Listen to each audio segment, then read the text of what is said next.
Sup people of the internet web stuff, and welcome back to my channel.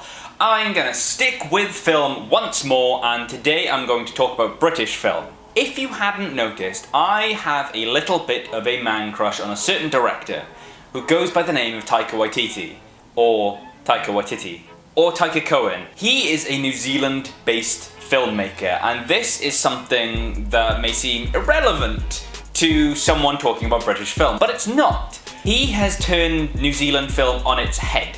He has managed to make films that are New Zealand friendly. They're something that's representative of the people there.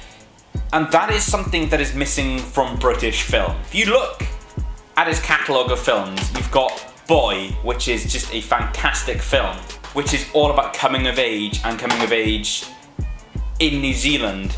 Then you have What We Do in the Shadows, a mockumentary about New Zealand vampires. Then Hunt for the Wilder People, which again is all about New Zealand and again coming of age and finding yourself. And then finally, we have Thor Ragnarok, shot in Australia with lots of New Zealand references in it. And it's a Marvel film, so you'd more or less expect it to be a Marvel film. But it's not the case, because he somehow manages to put his imprint on the film. There is something Taika about it. And that is something we are missing from the UK. The closest thing we have is Edgar Wright, and he doesn't release enough consistent films. You've got the likes of the Cornetto trilogy, Scott Pilgrim, and Baby Driver. So Baby Driver is an American film, basically. It's stylistically and cast-wise an American film. You've got Scott Pilgrim, which is a Canadian film. So really you only have the Cornetto trilogy, as the British film. And they're old now. And we're lacking in British substance. There is no film which I have seen recently where I've gone, that's very British. There's a certain style, a sense of humour, a pessimism, a darkness. Look at Four Lions. That epitomises British film. Yet we don't have enough filmmakers who consistently do things like that. Whereas in New Zealand, you now have Taika Waititi. In America, you're getting more people with voices making films.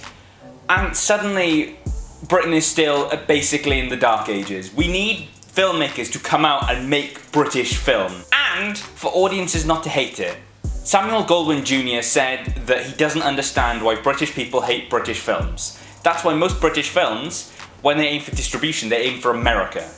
That is wrong on so many levels. They know that if it does well in America, it'll do well in the UK. But we have a completely different idea of comedy and our sensibilities, yet somehow the American audience dictates that. And if we release a British film here, it's kind of lampooned and people are harsh on it. You can dig this deeper into specific regions. Scotland has the likes of Danny Boyle, who makes great Scottish films, or at least Trainspotting. But you don't really have an iconic Irish filmmaker or an iconic Welsh filmmaker. You've got a couple of good English filmmakers like Ben Wheatley and Edgar Wright again, but there's nothing specific. They're not big enough. We need more British people making British films. We as a country have a lot to say. We had our golden age, or our last golden age, in the 80s, when we were suffering for some people under Margaret Thatcher.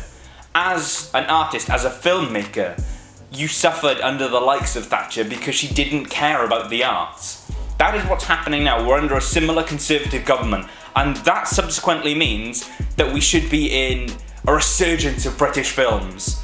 But it's like we're afraid to show our voices. We're afraid to show what we actually think. And we need to change that. This is something that people need to actually get in their minds, that British film is good, and we need the likes of films and art and music to actually condemn and show people that not everyone thinks the same way. It's all about apathy and hapathy. At the end of the day, if you're not happy, do something about it. It could be as small as making a film or as big as starting a new political movement, but we need to do something. I hope you enjoyed this video. I haven't actually gone this political since the Power to Decide video, which I still can't believe that my face was everywhere for a while. That was weird. But I hope you enjoyed this video, and I hope that you will go out and make films and actually get your voice heard. I would love to hear your thoughts on this video. I hope you enjoyed it. Thank you for watching, and I shall see you again soon.